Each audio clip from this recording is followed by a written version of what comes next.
Good morning. It's Tuesday. I think it's the 29th. Yeah, 29th of June. I'm never quite sure what the date is. But it's definitely Tuesday and it's definitely 2021 still. And it's a bit grey out with occasional sunny patches. So if the light goes weird across the paper, you'll know why. I'm okay. My foot's getting better. My knee's okay.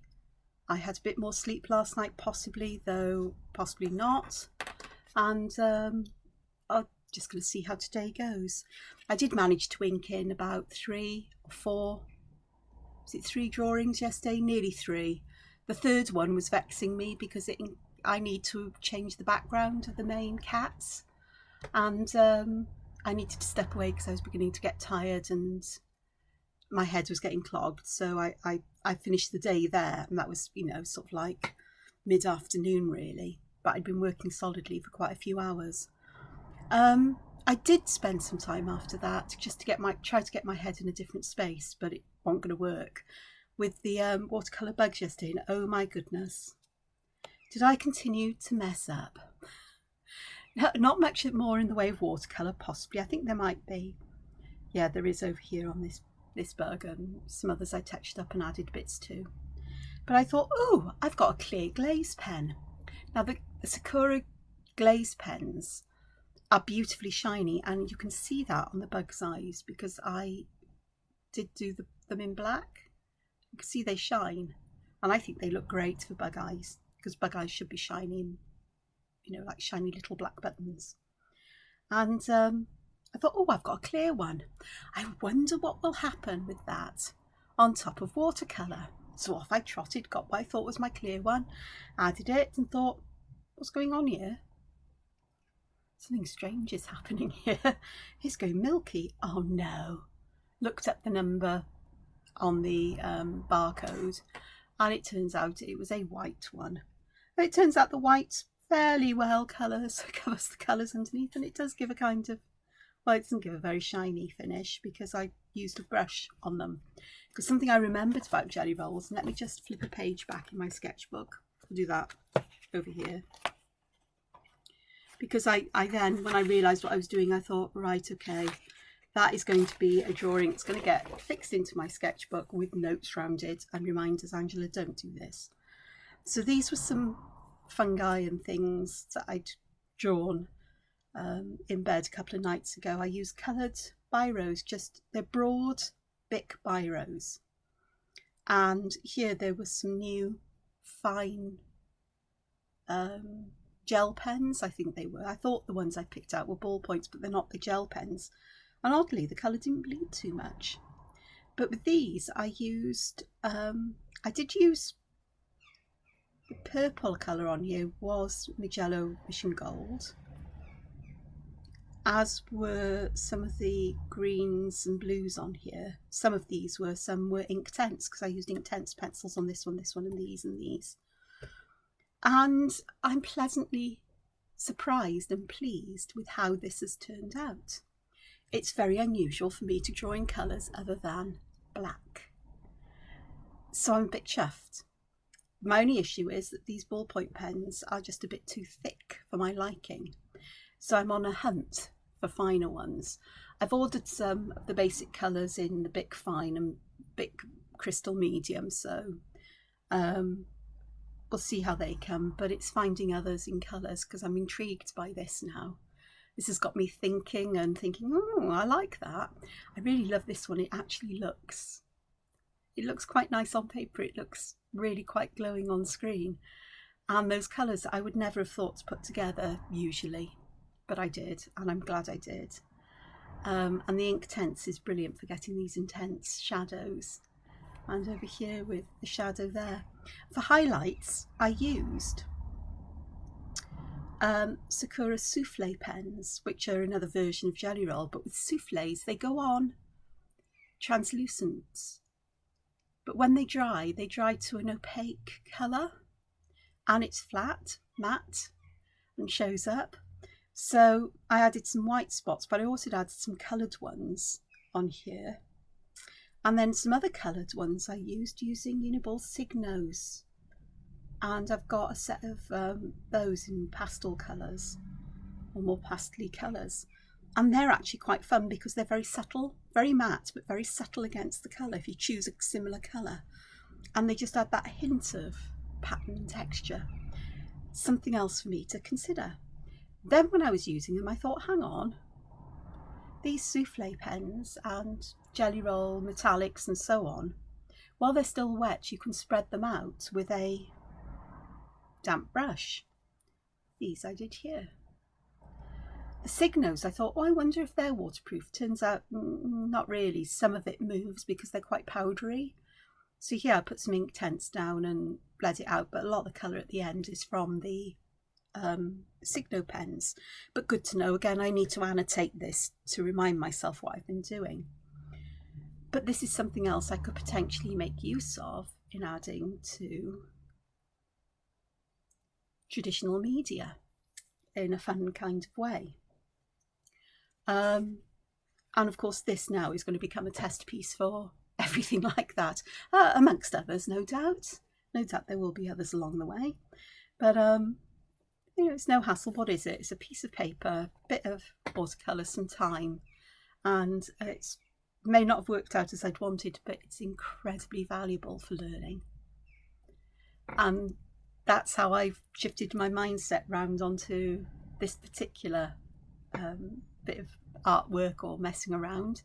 I've learned a lot from doing it, and I think that's a big message I try to get across, is that in art, really, there are no mistakes.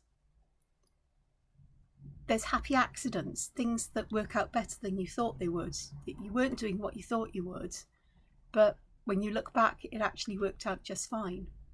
And there are what we call creative opportunities, which are similar, but I would define that as exploring things go wrong, let's see what we can do. How could I make this work out so it looks a bit better, or what can I do to disguise it, or what can I do to hide my crimes? And yesterday I was trying to hide my crimes with and I did with the Sakura pens. I hid my crimes here, and then I went and added white glaze over the top of what I liked. Yeah, it happens. So I'm going to have to hunt for some white glaze pens. They're not easy to find for quick delivery though. I think this thing we have called Brexit has seriously messed up trade into Britain from other countries, and it really isn't easy to get products from Sakura. They're available, but a lot are sold out and you have to wait a long time before they're back in stock. And the cost of having them come in from Japan now is that it all goes through customs, and I get landed with a big, not just a big customs bill. The customs bill may not be much, but the fee paid to the Royal Mail when it's shipped through the Royal Mail outstrips the custom fee. And I've just been so used to be able to buy my stationery, my art supplies from all over, that things we can't get in Britain, that now I'm just having to think, what do I do now? It's crazy, you know, but you know, sort of like I know other countries have problems getting supplies and materials. I know some of my online pals in Australia, the arty ones, often say that about trying to get hold of things. It takes forever in Australia as well. So yeah, so I will be looking for some, because I'm intrigued with trying that, because the idea of getting a glossy finish on top of watercolour intrigues me. I do know I've got gum arabic here somewhere. I can't remember where I've put it. I really seriously need both a clear out and an organisation of everything. Won't be done till I finish the book. And when you add gum arabic to watercolours, it doesn't dilute the colour, but it increases the sheen and shine, and it also increases flow, if I remember rightly, so that it will flow more smoothly and won't dry as quickly, so you've got more of an opportunity to work wet into wet, if I remember rightly. So I will dig that out and give that a go, but this is a fab, you know, creative opportunity, learning opportunity, so my mindset on that has been changed around. This is also very interesting because this idea of using these ballpoint pens is intriguing me, and I'm also wondering whether my head is ticking over as I'm talking, whether I should draw in pencil and then add shading in the ballpoint pen, then add the colour, perhaps after erasing the pencil, so I've got that outline, very faint outline, rather than the bold one from pencils. I don't know yet. I've got to explore this and see. But let's go on to this, because I've set up some blank pages here just for a draw this morning. I had a lovely, some lovely comments from somebody on Instagram on one of my posts. Do you know, I should have brought this up, made a note of her name and everything. But she asked me why. Though there is a reason, there is a madness to this. You know, asked, is this particular drawing, it's one of my Doodle Worlds, I think it was the April colour palette challenge this year, which I did a Doodle World style colouring template for the group to use. And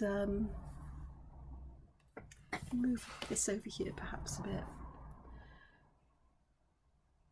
And I set a rainbow colour palette, pastel rainbow please, you know, not too limited, plenty of opportunities for people to interpret that as they wished.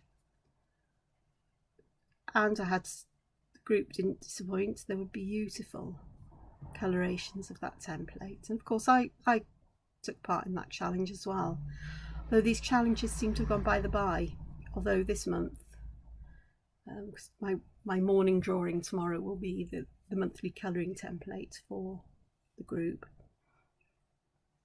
and that will be a colour palette challenge for this month, because within not too much time I should have got all the templates done for this book, and then my attention can go to other things. I do have one thing that I need to do.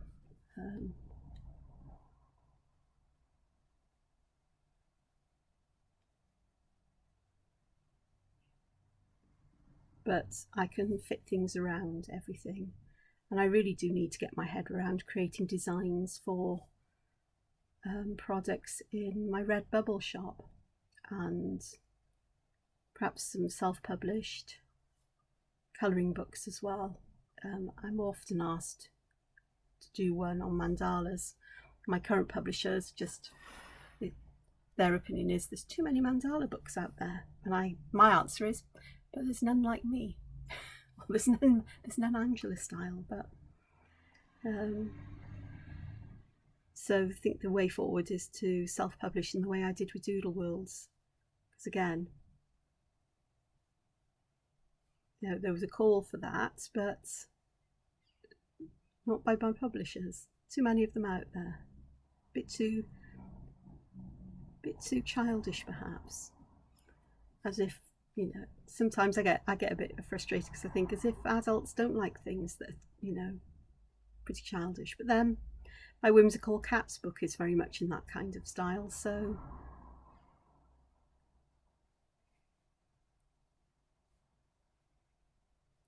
in places, not everywhere. But anyway, to go back to this Instagram comment, this person asked me how did I colour this? Because it was all in soft pastels and rainbow colours and happy colours. Because colours can be happy, mood-provoking of all kinds, as we know. And so I said I, you know, work digitally with colour, and traditional colours vex me and frustrate me, and I feel I wrangle with them and get nowhere. And the comment came back was, you know, you really don't need to use any other media other than digital media. You know, the work is, her words, your work is beautiful, you know, in digital media. So I thanked her for it, and I said, well, yeah, but I like the challenge or the process of using traditional colours. It's something that's portable, because my computer isn't. it's something that I'd like to do just for fun, even if I don't do for any other purpose. But digital colouring definitely is my superpower, I think, as far as colour goes.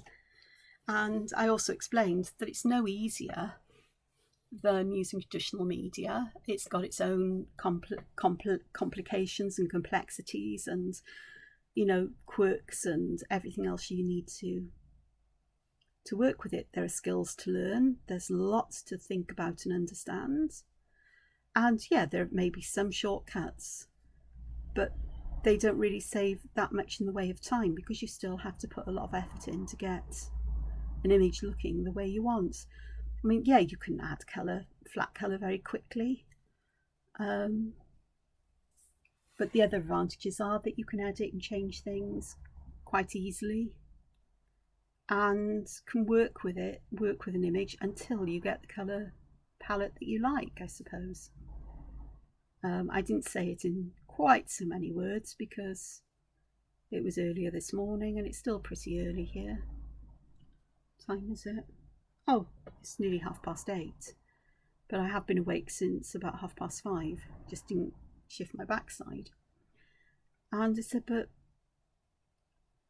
I still prefer to draw with pen or pencil on paper. And then to produce, you know, if I want to produce a really highly finished piece of work, I will add digital colour. I much prefer, when I'm working on colouring books, to draw on anything really, to work with pen and paper. I get a better sense of perspective. I've said this before. Perspective and proportion on what I'm doing. I'm more able to see what's happening and how things work. And there's just something, I just can't get away from working with pen on paper, to be honest.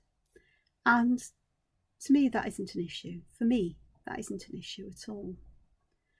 But for my colouring books, I did start out by drawing them all with pen on paper, but then realised that it can be really awkward not awkward, they are editable. But then when I edit, I don't always have the lines tying in with the pen lines that I've drawn.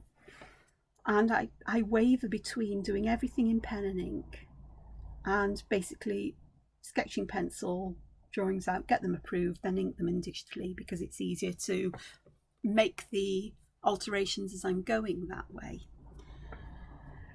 in some ways. So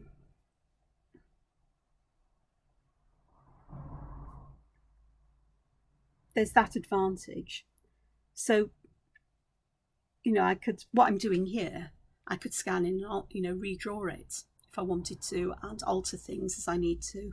I definitely would tidy it up, because there are places where my pen lines cross one into another, or where perhaps I make a mistake with a pen line, and I can actually correct it, leave the false thing there, and then digitally remove the bit that I don't want false thing, the bit that went wrong. So it makes it all easier without using the artist's equivalent of something like Tipp-Ex or whiteout. And that's okay. But of course, if I'm out and about in the wild, outdoors, and I want to draw and sketch, then the only way to go really is for me to use traditional media. Because if I wanted to draw and sketch on a beach, for example, there's no way I'd take technology there. And besides that, my Surface Studio is not portable. My Surface Book is, but I wouldn't want to expose it to sea air particularly. And the fact that, given my fall at the weekend, I can be a bit clumsy, to say the least. And if I drop my sketch pad and it gets a bit wet, or, you know, a bit covered with sand, well, it's only paper and pen, isn't it? Yeah. It's a lot less financial loss, shall we say.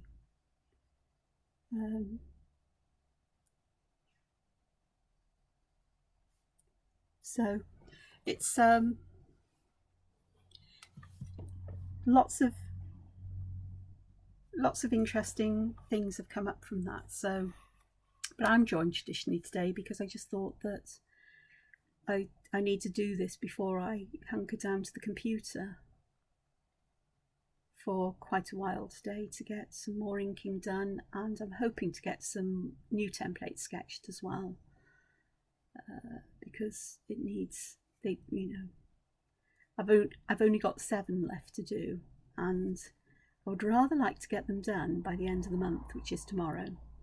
So perhaps I'll focus on getting those sketches done, or half of them done today and half tomorrow, and off then.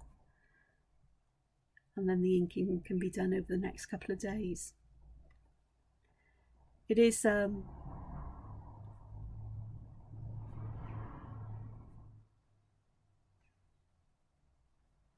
to answer some other questions I've had through social media, I have seen somebody did comment somewhere that they think it's, sort of like the Whimsical Kittens book is available for pre-order 6 months before it's available, but that is basically the marketing format for most publishing companies, to be honest with you.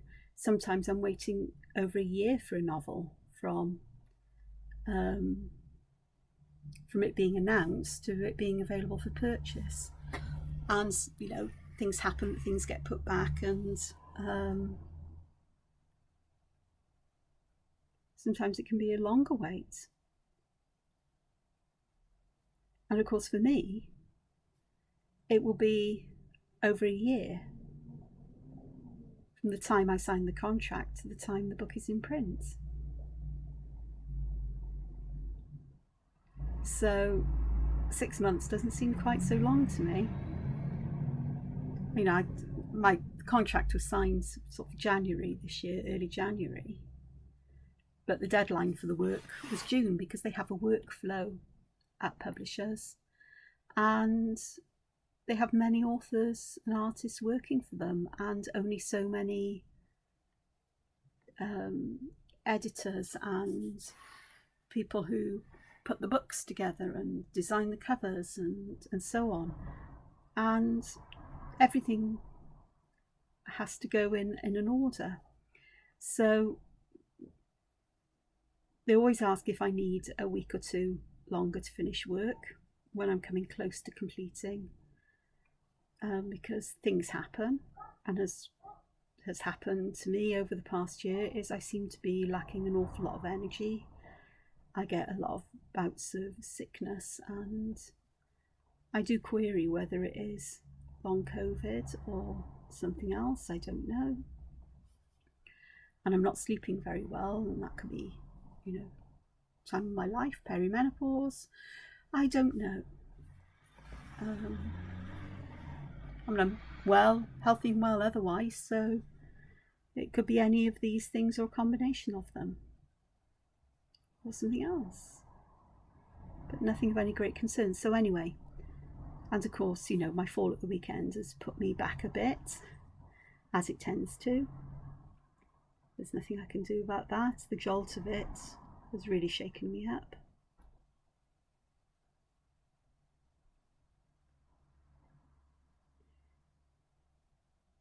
So that's the reason why. They do like to garner interest, or to let people know that books are coming out by their favourite authors or artists, or whatever you want to call it, in advance, so that you're aware. So it's frustrating. I get it. But it is how the publishing industry works. Or not to forget, you've got the printers as well, so everything has to be organised there so that the publication date is exactly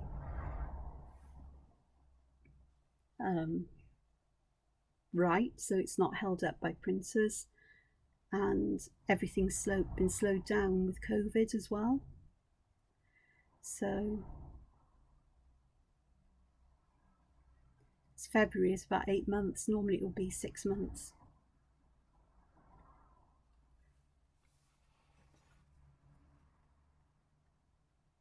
So there's lots of factors involved, and it's not always, or it's definitely not in my control.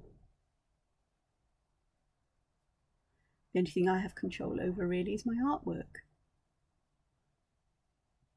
in terms of designing it and then having some input, because I'm happy to have people look at my work, the colouring templates I do, and give me a perspective from a different point of view, so that I don't always see things that other people might perceive as awkward or jarring. You don't when I work so closely with my work. And it's always nice to get somebody else's perspective and opinion on that, and suggestions to improve. And it is to improve. You know, it's very rarely have I ever had a template that, no, we don't like that. Once I did try a different style and was told, no, this is an Angela Porter style. Okay. The people who like your work won't recognise it. Okay, not a problem. Perhaps another book in the future. Okay, we'll see. So, you know, things like that happen. And that's why it's important for me to do artwork for myself, for my own pleasure, because I'm catering to my own needs, not necessarily to the market needs. So that was interesting. And then I know somebody on Facebook, God, for the life of me, I'm so sorry, I should make a list of names. I'm going to have to try and remember this now for the future. Asked if where on earth I get all my ideas from, and the answer is, I don't know. Like this morning, I had no idea what I was going to draw. I'm not entirely sure it's working out well, because I am beginning to feel extremely sleepy again, so I may need to go back to bed before I do any work. But I just sit with pen and paper and just see what comes out with the first stroke. I suppose it is a bit like doodling, in the sense that I don't really know what I'm going to do, but it's not mindless in the way that doodling is characterised. My head is stuffed full of patterns and motifs and shapes that I particularly like, and I just let those appear on my paper. I started with this flower here, and that started with the circle, and I just thought I'll put some petals around that and see what happens. I'm not entirely sure about my leaves, but those leaves will be fine once they're coloured in or have got some texture in them. I've drawn lines. I like a border on my work. I like a border that defines things, defines space, creates something that is a bit like a window that you're looking through. And that really is the purpose of a frame. It's not just to protect artwork, it's to give you a feeling of a window, I think. You're having a little glimpse into the world of the artist and what they see, or what infuses them, and their personality, something about them. Goodness knows what Mai says about me, mind you. Answers not required. On that one, goodness knows if I'd get back. But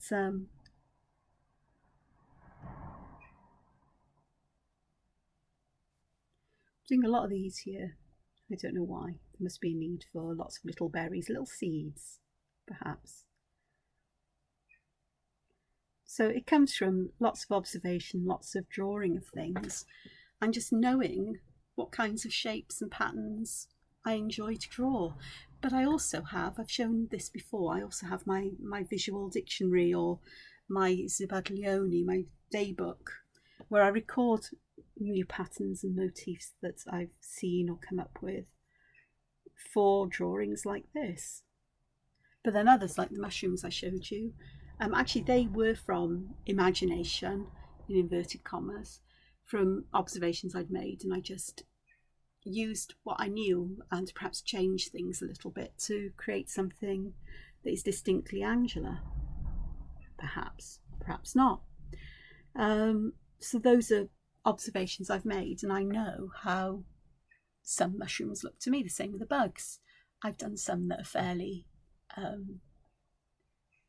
fairly observational, stylized, perhaps, realism, or stylized, taking up the essential parts of patterns and shapes and the way that things go together, body parts and so on, but then taking that and altering them slightly and adding patterns that perhaps you wouldn't find in nature, and not looking at insects for references for colour, but going, right, let's just use colours I like.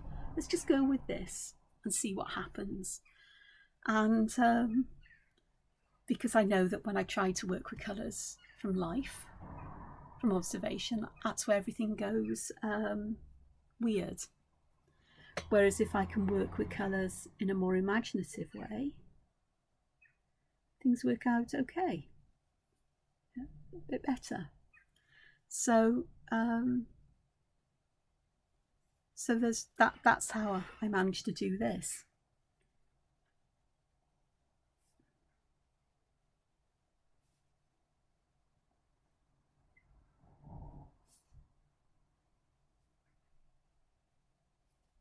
And those observation skills haven't just come from my art.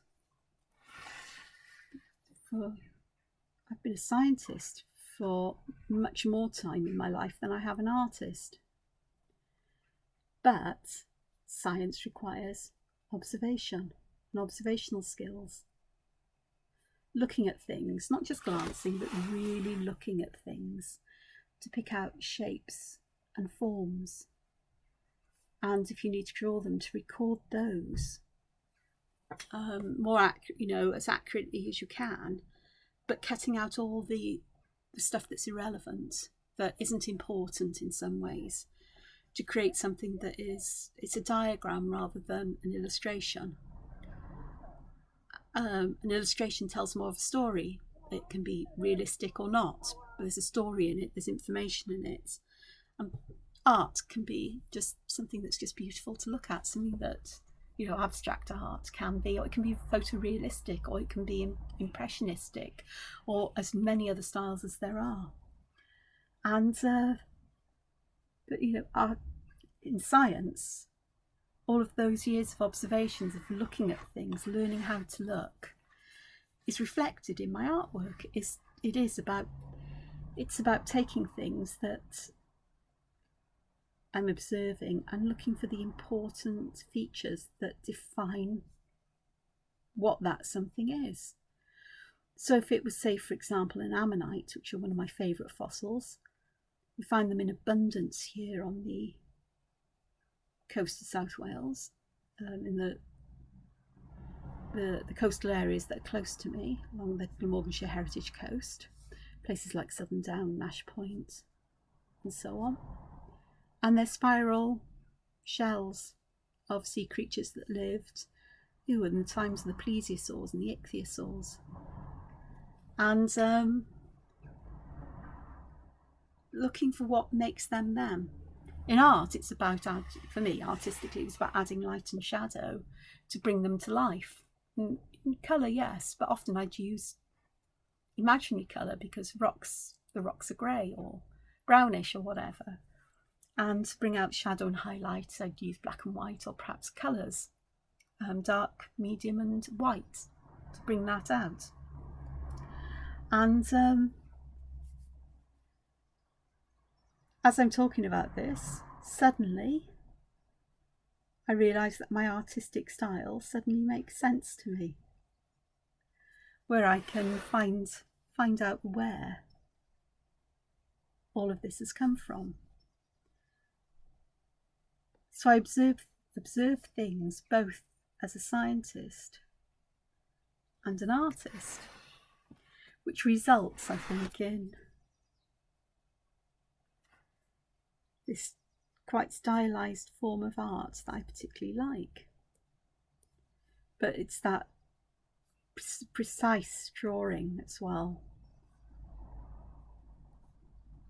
in my own way.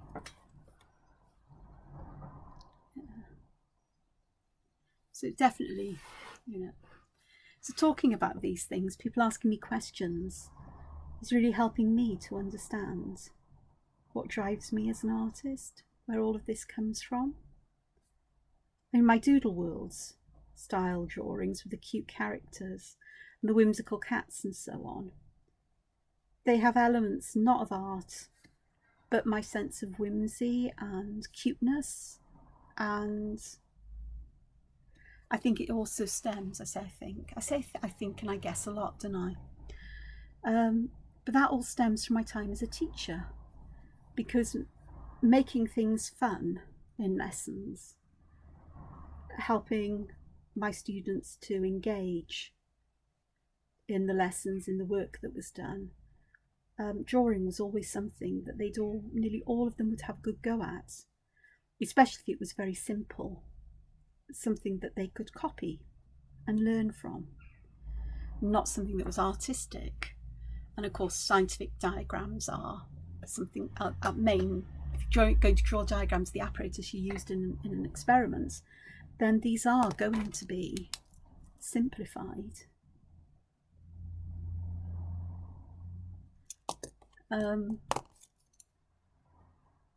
Very much simplified drawings of the apparatus, not artistic drawings. And I used to have to feel awful about telling pupils who did beautifully artistic drawings of their apparatus that, yeah, it's lovely, but in an exam, you'd lose marks for that. And they go, why? Because it's an illustration, not a scientific diagram. There's a difference.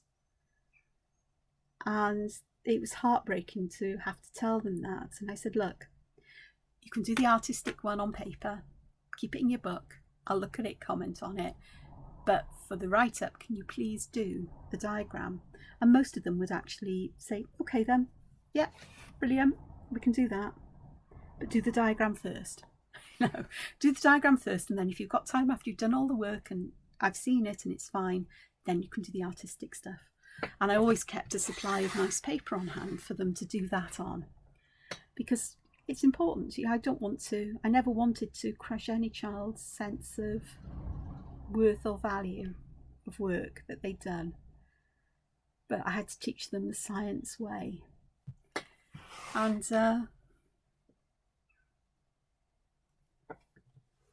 but being able to draw things, and of course when we were doing things like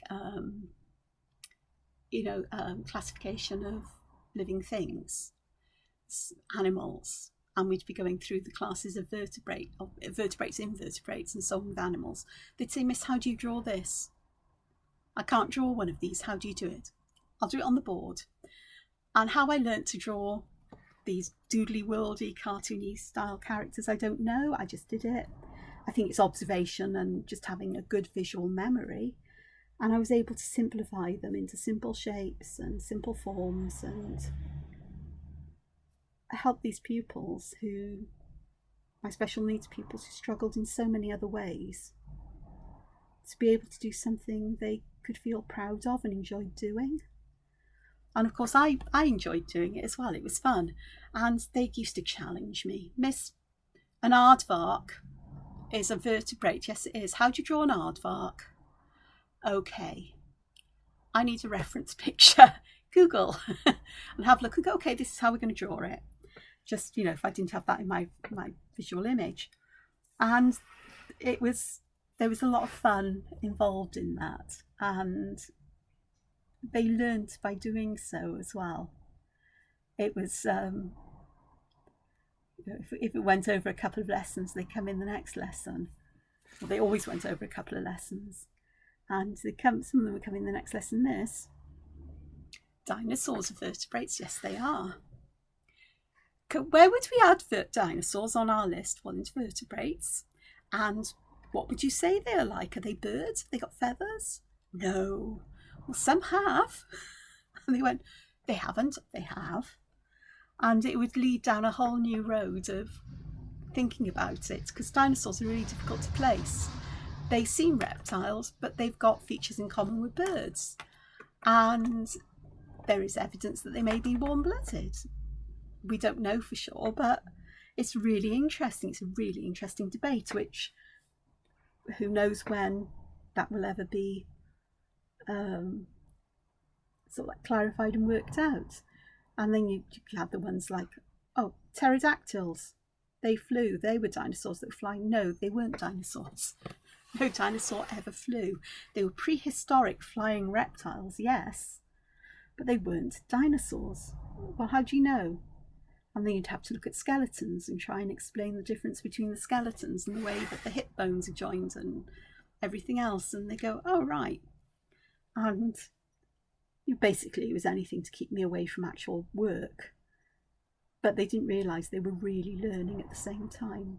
They were thinking they were sidetracking me from the topic, but they weren't. So, yeah. So that's where things like that came from. And also in my early days of teaching, my early days, myself and a music teacher were partners in crime and used to draw. There was so much politics going on in the school. And I don't mean politics as in governments, but, politics between people and, the management team and staff and so on. And a lot of things were people very unhappy about, and also a lot of salacious gossip and things sometimes were said that sounded absolutely ridiculous. And so, especially in the staff room I used to go to, so things would set off my funny bone, and off I'd go with a music teacher, and a cartoony style drawing would be done that would end up on the wall the next day. Never the original, always a photocopy, because they used to disappear because somebody didn't like them.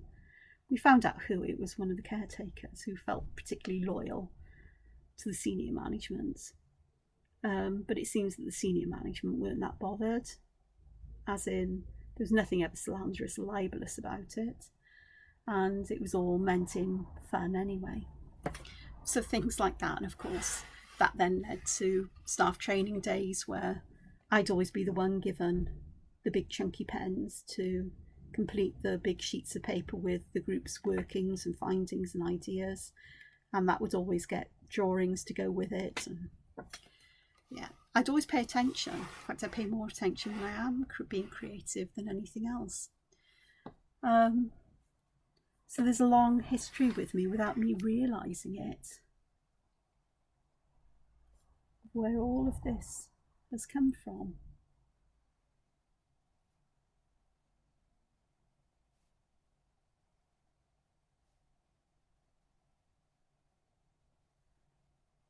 Some things I can't explain why I like them, I just do. So things like I have a particular passion for steam locomotives.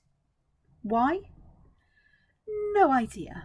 I don't draw them particularly, but sometimes, when I used to be involved with the Heritage Railway, there would be parts or the way that the shapes that were present on something. And I can remember going to the Railway Museum, the National Railway Museum in York, in England. And I was absolutely the reflections of light and the almost rivers and rivulets and weird shapes that reflected light made on the boiler plates. I sat and drew those because they were just so lovely that the shapes really captivated me. And at the end of the week I created like a couple of pictures for the people I was on this journey with, chronicling memories, things that they'd said or done or we'd bought or we'd gone to, in like collage paintings, because that's how I work as well. I've mentioned that when I visit places. I tend not to do an overall drawing, but it's a collage of things that have grabbed my attention, that have interested me. So it's not surprising that sometimes some of the more abstract work that I do tends to look a bit on the mechanical or space agey side, because science fiction has been a feature of my life for a very long time. I am a Star Wars fan, geek, whenever we have the census, I'm a Jedi Knight and a religion, because I don't really have any religion as such. I have my own views, but that's a whole different thing, and I'm not going to get into that. But for the purpose of the census, in fact, I'm a Jedi Knight is as close to anything as anything, as anything else would be, let me tell you. So, there's this sense of fun, I suppose. I've got a childlike wonder of the world, and I sometimes like to see things in a childlike way, and I like cute things. I do like cute. And as I'm talking, my mind goes, well, I've always said I ought to go back to drawing cartoons, perhaps with some commentary. But to do that, I'm best having somebody I can spark things off. Conversations with people that will get my funny bone working, or some kind of witty observation on things that a drawing can be done with. I've done it with quotes from famous people, authors, and people like the Dalai Lama and so on. But it never seems to be quite the same. There's not that. It's personal, but it's not really that personal. Perhaps one day that'll happen. Could be fun. So I am beginning to work all of this out. And the reason I'm beginning to work all of this out is because I am chatting away here, essentially to what seems to myself, but I know people are listening. And it's lovely when people do, whether it's here or by listening to my art, as in looking at it and thinking about what I'm showing. And sometimes people have mentioned things to me about my drawing. Did you know this looked like such and such? And I went, no, I didn't. But now you mention it, I can see that. I didn't have it in my mind, but that's obviously what's come out on paper. And so that subconscious need to express pattern shapes I've seen in the past, things that have enthralled me, have had me in awe and wonder, and appreciating the beauty of things in a different way. I mean, I can find beauty in rust. Going back to the railway, I used to embarrass the chaps when we visited railways, because they'd be taking photographs of whole engines and things like that. And me, I'd be looking at the rusty bits, piles of rusty bits, and taking photos for reference, for artwork, because the shapes and the colours and patterns and textures were always so interesting to me. And they said they were embarrassed by me looking at all of these things and getting excited about them. So, well, each to their own. But then my long ago ex was big into motorbikes and things, and his mates, and he'd go to motorbike shows with them because I'd be the designated driver, so they could all drink. And they'd spend hours looking at rusty nuts and bolts, and that just wasn't interesting because they're not that interesting to me. But the inner workings of diesel or steam locomotives, things that I've never seen, are just fascinating. And I've discovered I'm myself watching on YouTube lately videos where people restore old machinery and gadgets and gizmos and things, and being able to see what is inside is really interesting. Sometimes they'll tell you, what is this? And you go, I haven't got a clue. Or they'll say what it is, and I haven't got a clue what that machine is or what it does. And at the end, they might show you, and I go, oh yeah, it makes sense. But I actually can't see how it's going to work from the parts. But seeing all of those different parts, sometimes I think, oh gosh, that's really quite an interesting shape or pattern on that. But it's often latish at night as I'm settling down for bed. There's no way I'm going to get a sketchbook out, because that will reawaken my brain and off I'll go again. So inspiration can be found in lots of different places. though buildings are interesting as a whole, they can be. Yeah, I quite like looking at architecture, but what really interests me are the details within it.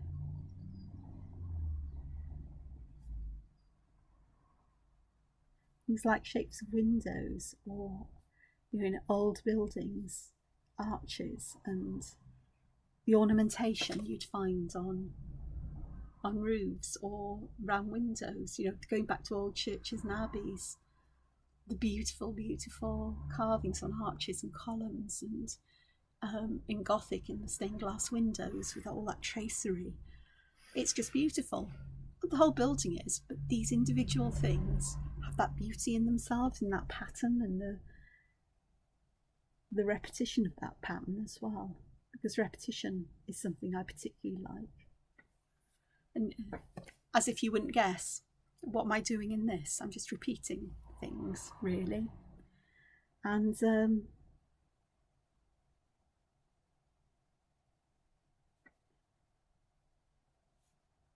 that's why I like Entangled to a degree. I find the patterns interesting. I find the way of constructing patterns interesting. But there are parts of it that, as an artist, they don't appeal to me particularly. Although if I'm in need of comfort art, doing comfort art, I sometimes stray into the realms of Zentangle. And people could say that my work is Zentangle inspired. I often do myself, but I think it's because there's overlaps that I say that. And sometimes I use patterns that appear to be borrowed from Zentangle. And I suspect I've been drawing them since long before Entangled was developed and introduced to the world. And I'm sure that's the case for so many others. It's the way of working with Entangled. But the step out patterns can be really useful, especially for patterns I've never been able to work out for myself. A lot of the time I can. So this is 50 minutes. So I hope it's been interesting for you, because I'm going to leave that gap there. It's certainly been helpful for me to understand a bit more about me and my artistic process, and it's because I get the opportunity to talk about it here, but people leave comments and ask questions as well, which lead me to thinking about things, which is fabulous. If you want to know, the pens I'm using are these. They're gel pens, and they're in vintage. I've got two sets in vintage colours. There's an Arteza and there's a Zebra Sarasa. The Zebra Sarasa are 0.5mm, so they're finer, which is why I used it in the pattern down there. And I'll most probably go back in and add some veins to the leaves, or put some cross hatching behind them perhaps, I think. I'm not going to do that now on camera because we're up to nearly an hour. The Artezas, as you can see, are 0.7s. They're a bolder line. And they are similar enough in colour. In fact, they come in sets of 10, and the colours are very comparable between the two. I do have to say, from experience, the Sarasas have more pigment in them, so they're a bit deeper colours. Not that it's noticeable here, it'll be fine. And they're very dark brown. Looks almost black on here. So I just added that for information here. And yeah, I've divided my page into two sections, because rather than doing, I often draw big pictures, let's do some smaller ones. So that's what I've done. So thank you very much for joining me this morning. I hope you've enjoyed watching me draw and looking at me talk about art, both things that I could kick myself for doing, like my glaze pen disaster, accident, lessons to be learnt, but from other things as well, and an insight into my artistic journey and the connections I'm beginning to make that I've never really made before about my art and my influences and where my voice has come from, my artistic voice or voices, my symphony of voices. Thank you for joining me. A like would be pleasant, a subscription would be so as well. But whether you do or don't, please enjoy your day. Please find a way to be creative and to enjoy that creativity. And until we see one another again, which must probably be tomorrow. Do take care. Bye bye.